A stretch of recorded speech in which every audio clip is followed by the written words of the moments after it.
할렐루야.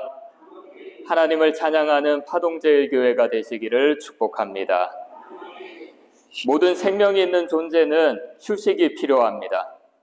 하루 종일 몇 날 며칠간 잠을 자지 않고 계속 일을 하게 되면 어떻게 되겠습니까? 결국 지쳐서 쓰러지게 되겠죠. 휴식을 통해서 지친 육체가 힘을 얻게 되고요. 일상을 다시금 힘있게 감당할 수가 있습니다. 그래서 그런지 많은 사람들은 쉴 수 있는 날을 손꼽아 기다리는 것 같습니다. 직장인들은 월차를 기다릴 수도 있을 것 같고요. 더 작게는 매주마다 오는 주말을 기다리기도 할 것입니다. 어쩌면 매일매일 출근하자마자 퇴근 시간을 기다리는 직장인들도 있을 것입니다. 어떤 사람들은 주말을 기다리며 재미있게 이렇게 표현을 했는데요. 우리의 소원은 통일, 이 노래를 개사했습니다. 우리의 소원은 뭐라고 하죠? 토일. 꿈에도 소원은 토일. 이 정성 다하여 토일. 토요일, 일요일, 주말에 최선을 다해서 쉼을 쉬겠다라는 의지가 보입니다. 아마 직장을 다니시는 분들은 대부분 이런 마음을 가지고 있을 것입니다. 금요일에는 한 주간의 일상을 벗어나서 자유를 누릴 수 있는 즐거움이 있을 것이다라는 생각을 가지고요. 주말이 되면 쉼을 통해서 가족들과 함께 시간을 보내거나 혼자만의 시간을 통해서 자유를 누리고 있을 것입니다. 79년 전 우리 선조들은 우리가 지금 누리는 자유와 기쁨보다 10배, 아니 그 이상으로 기뻐했습니다. 1945년 8월 15일 한반도를 침탈했던 일본으로부터 해방되었던 날이죠. 광복이었습니다. 이런 그대로 우리는 암울한 땅에서 빛을 되찾았던 것입니다. 사람들은 거리로 쏟아 나왔습니다. 태극기를 흔들면서 해방의 기쁨을 외치고 감격의 노래를 했습니다. 임종호님은 광복의 기쁨을 시로 표현을 했는데요. 이렇게 시를 지었습니다. 그날은 처음으로 해가 동력에서 떠오르던 날, 닭이 회를 치던 날, 송아지가 껑충되던 날, 그날은 우리 아가가 웃어대던 날. 아, 그날에 만세가 있었네. 하도 마음이 격해서 만만세 만만세, 그 소리밖에 다른 말이 없었네. 그날에야 비로소 하늘이 파랗게 드높았네. 광복을 맞았던 우리 선조들은 모두 다 이렇게 기쁜 마음으로 노래를 부르며 즐거워했을 것입니다. 그중에 그리스도인들은 광복을 허락하여 하신 하나님께 감사 찬양을 올려드렸을 것입니다. 이렇게 감사 찬양을 올려드리는 이러한 모습, 오늘 시편에서 이 시대를 살아가는 우리에게도 하나님께 감사 찬양을 올려라고 이야기를 하고 있습니다. 찬양이 무엇입니까? 하나님을 향한 기쁨과 감사를 표현하는 신앙의 행위입니다.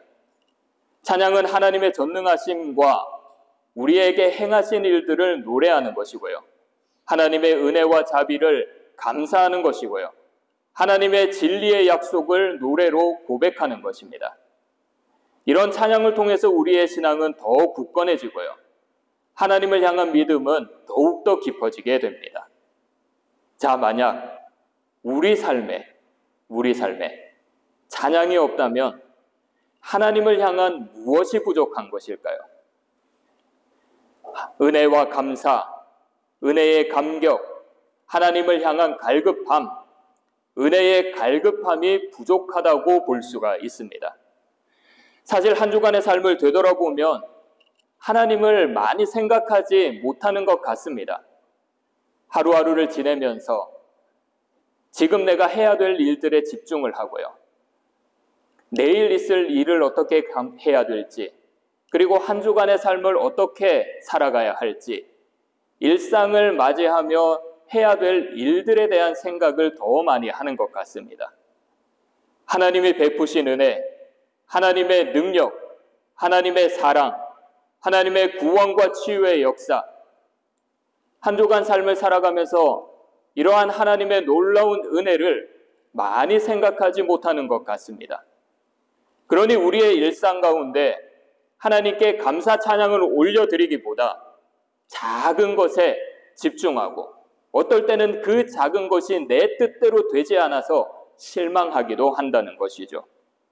하나님께서 더 크고 놀랍게 역사하실 것인데 그 크고 놀라운 하나님의 은혜와 사랑이 작은 것에 모두 다 묻혀버렸던 것입니다.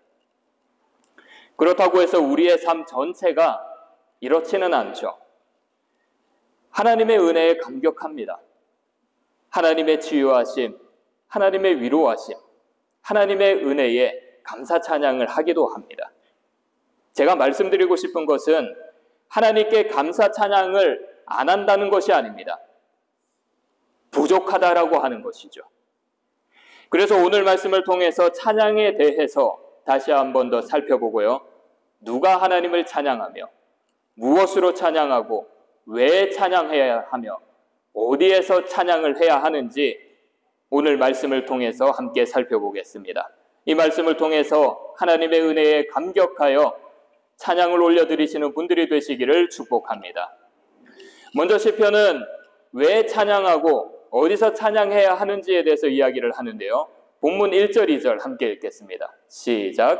할렐루야, 그의 성소에서 하나님을 찬양하며 그의 권능의 궁창에서 그를 찬양할지어다. 그의 능하신 행동을 찬양하며 그의 지극히 위대하심을 따라 찬양할지어다. 2절에서 왜 하나님을 찬양하라고 했죠? 능하신 행동, 하나님의 지극히 위대하신 하나님의 위대하시고 능하신 행동을 찬양하라고 했습니다. 이 말은 전능하신 하나님께서 너희들에게 베풀어 주신 그 능력을 찬양하라고 하는 것이죠. 사랑하는 여러분, 하나님께서는 능력이 한이 없으신 무한한 분이심을 믿으시기를 바랍니다. 그 하나님은 우리를 선한 길로 이끌어 가십니다. 우리의 마음이 아플 때 위로하시고요. 우리를 인도하심으로써 우리는 하나님께서 주시는 참 자유와 참 기쁨을 누릴 수 있습니다. 그래서 우리를 인도하시는 그 전능하신 하나님을 찬양하시기를 바랍니다. 그리고 하나님을 찬양해야 하는 또 다른 이유가 있는데요. 우리를 사랑하셔서 예수 그리스도를 이 땅에 보내주셨다라는 것입니다. 이것을 하나님의 은혜라고 하고요. 그리고 하나님의 초월성이라고 이야기를 합니다. 자신의 존재를 벗어났다라는 것입니다. 자신의 존재에서 뛰어나왔다라고 하는 것입니다. 더 쉽게 말하면 이런 것입니다. 더운 날씨에 옆에 있는 사람이 굉장히 목말라 하고 있습니다. 저는 시원한 얼음물 딱 한 컵, 한 모금 마실 수 있는 양을 가지고 있습니다. 저도 굉장히 목이 마릅니다. 그런데 옆에 있는 사람을 보면 이 사람이 물을 마시지 않으면 죽을 것 같아 보입니다.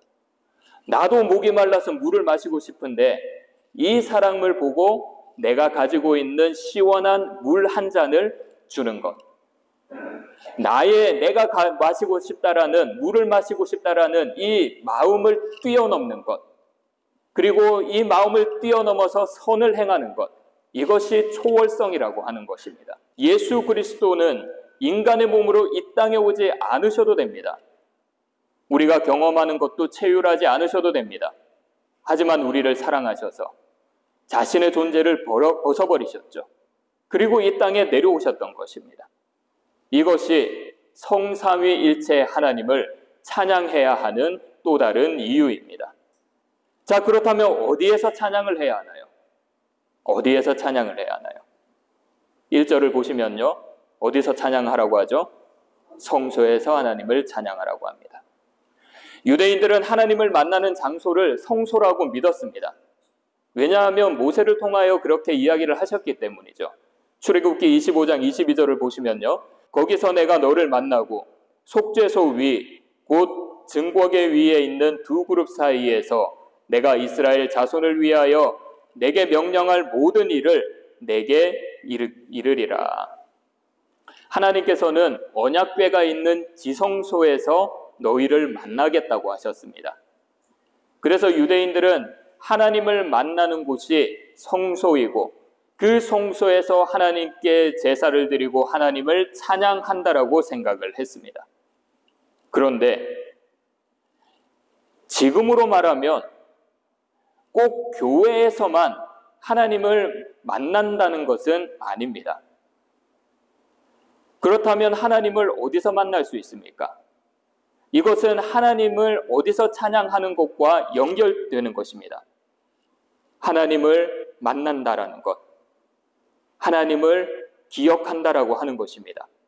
내 삶 속에서 하나님을 만났던 것을 기억하고 찬양해야 되는 것이죠. 하나님께 받은 은혜를 기억해야 합니다. 한없는 하나님의 사랑을 느꼈을 때 그 기억을 가지고 하나님을 찬양해야 합니다. 어떤 신학자는 유대인들에게 의미의 저장소가 있다라고 이야기를 했습니다. 의미의 저장소.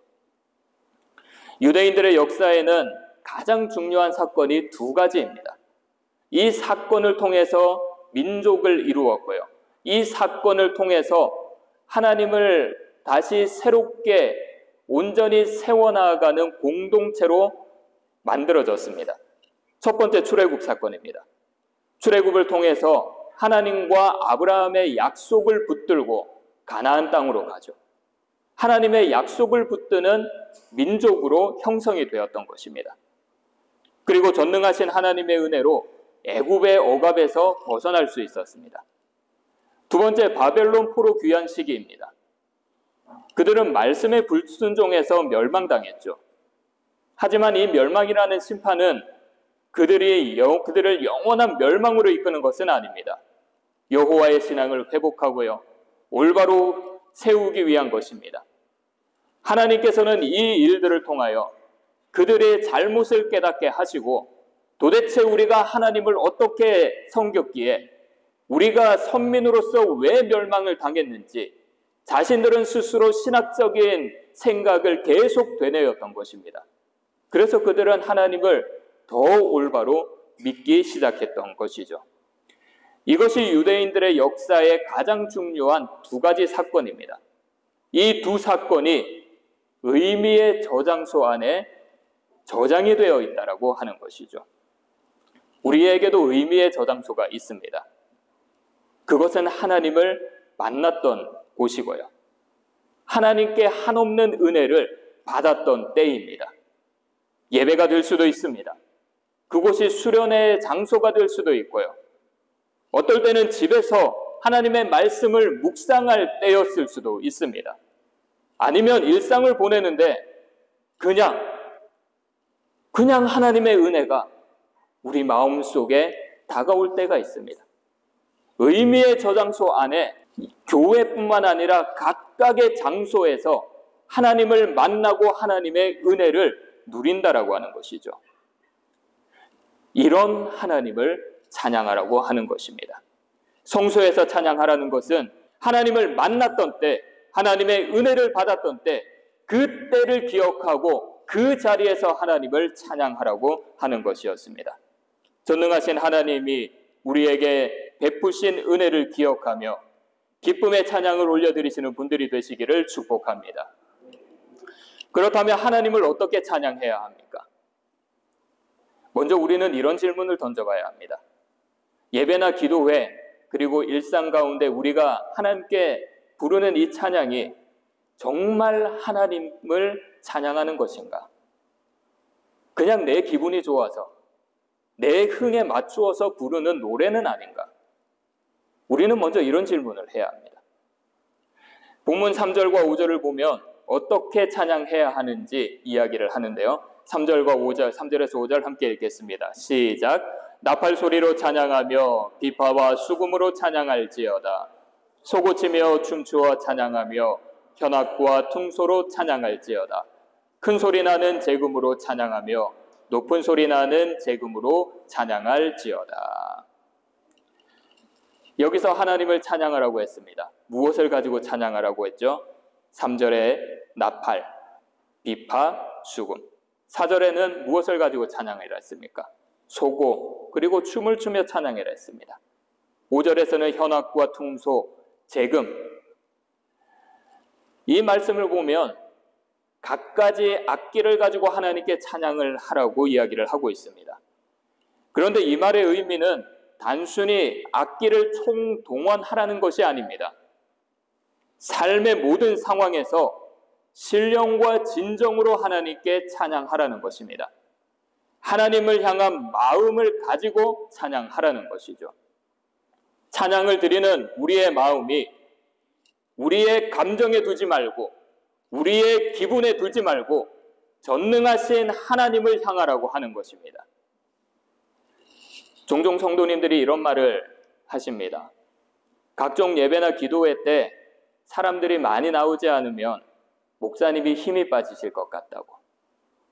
그래서 최선을 다해서 나오신다고 하는 분들이 있습니다. 정말 감사하더라고요. 힘이 많이 됩니다. 그 말씀 자체로도 정말 힘이 되고, 그리고 그 말을 들을 때마다 정말 많이 사랑해 주시는구나, 정말 많이 아껴 주시는구나, 그런 생각을 했을 때가 많이 있습니다. 저도 부교육자로 있을 때 성도님들이 적게 나오면 똑같은 생각을 했었습니다. 그 전에 있던 목사님, 말씀이 너무 좋은데, 하루 종일 최선을 다해서 말씀을 준비하시는데 성도님들이 적게 나오면 목사님 힘 빠지겠다. 그런 생각을 했었습니다. 제가 말씀을 드리고 싶은 것은 예배와 기도회 때 목회자를 사랑하는 그 마음을 살짝 돌려보자는 것입니다. 살짝 돌려서 어디를 향해 보자는 것이죠? 하나님을 향해 보자는 것입니다.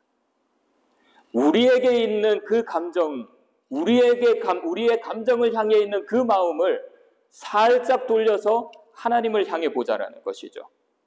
마가복음 12장을 보면요, 한 과부가 예물을 드리는 이야기가 나옵니다. 예수님은 제자들에게 이렇게 이야기를 했습니다. 마가복음 12장 43절 함께 읽겠습니다. 시작. 예수께서 제자들을 불러다가 이르시되 내가 진실로 너희에게 이르노니 이 가난한 과부는 헌금함에 넣은 모든 사람보다 많이 넣었도다. 가난한 과부는 어느 사람이 보아도 정말 적은 예물을 드렸습니다. 그런데 예수님은 이 예물을 보고 다른 어떠한 사람보다 많이 드렸다고 하죠. 저는 이 말씀에서 예물의 많고 적음을 이야기하고자 하지 않습니다. 이 예물을 드렸던 여인의 마음을 이야기하고 싶습니다.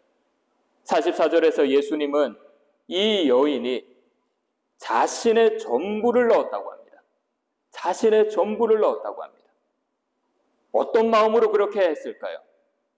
정확하게 알 수는 없지만 이 여인의 마음이 하나님을 향해 있었다고 믿습니다. 이러한 것이 우리가 부르는 찬양의 모습이어야 한다는 것이죠. 찬양은 우리가 기분이 좋아서 흥에 맞추어서 부르는 것이 아닙니다. 지금까지 지켜주신 하나님의 은혜에 대한 감사의 마음으로 올려드리는 것이고요.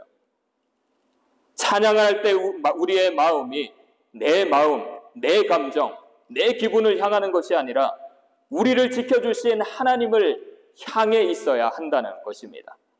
사랑하는 여러분, 찬양하는 우리의 마음, 하나님을 향하시기를 바랍니다. 전능하신 하나님을 향한 마음으로 찬양을 올려드릴 때 하나님께서 우리들에게 더 큰 감동을 허락해 주실 것입니다.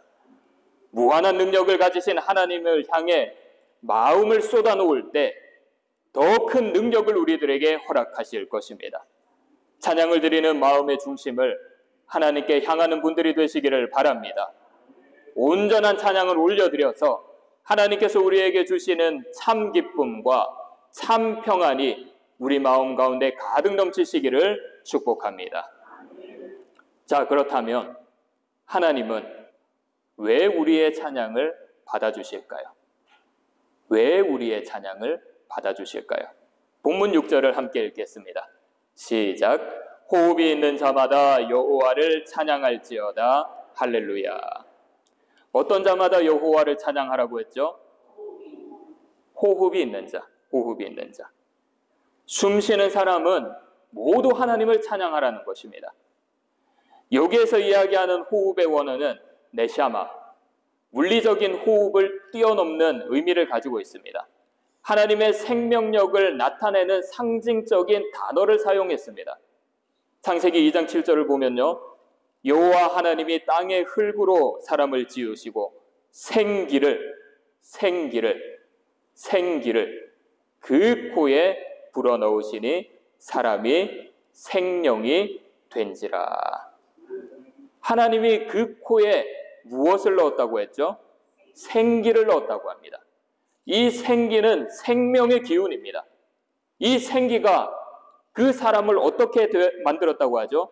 생명이 되게 했답니다. 여기서 사용된 생기, 오늘 본문에서 이야기하는 호흡과 똑같은 단어를 사용했습니다.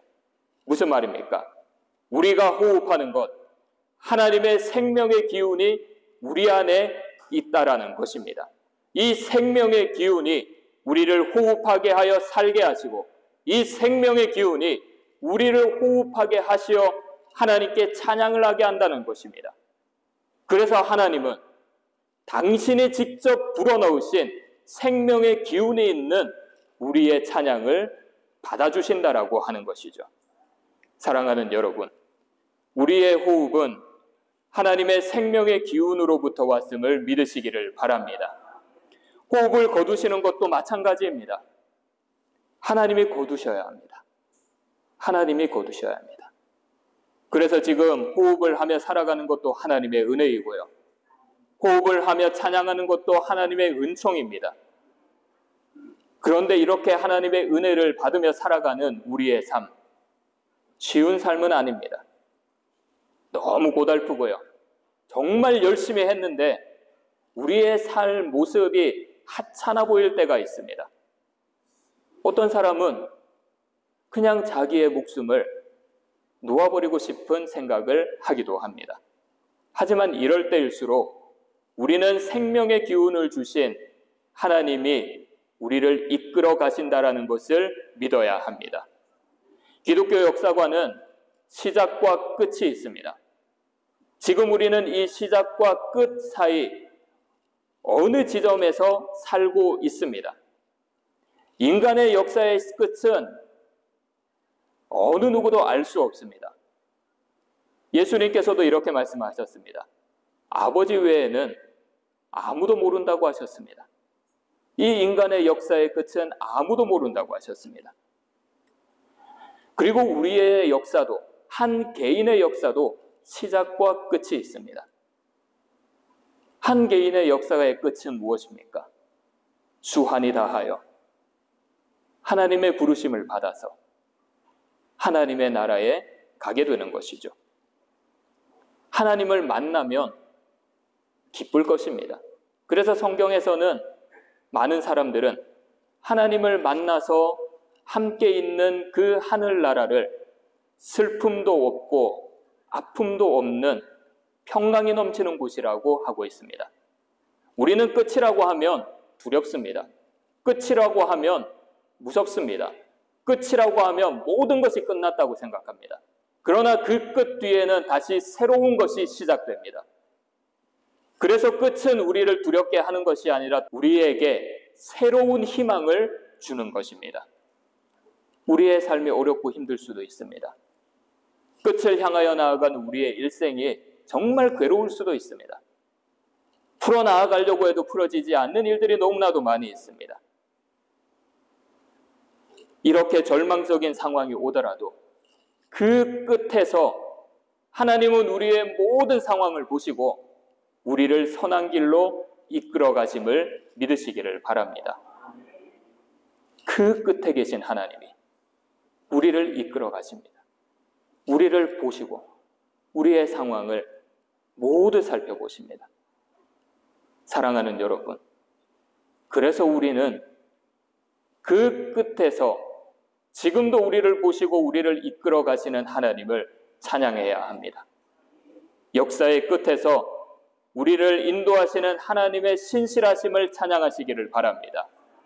우리에게 은혜를 베풀어 주신 때를 기억하며 하나님을 찬양하시기를 바랍니다. 마음을 하나님께 향하여 우리의 모든 것들을 하나님께 찬양 올려드리시기를 바랍니다. 생명의 기운을 가진 우리가 절망에 빠져도 그 끝에서 우리를 이끌어 가시는 그 하나님께 소망을 두며 찬양을 올려드리시기를 바랍니다. 하나님께서 우리를 반드시 다시 새롭게 세워주심을 믿습니다. 이번 한 주간도 이러한 모습으로 하나님께 찬양을 올려드림으로 우리를 이끌어 가시는 주님의 은혜를 깨닫고 하나님께서 주시는 참 자유와 참 평강이 넘치는 귀한 삶이 되시기를 축복합니다.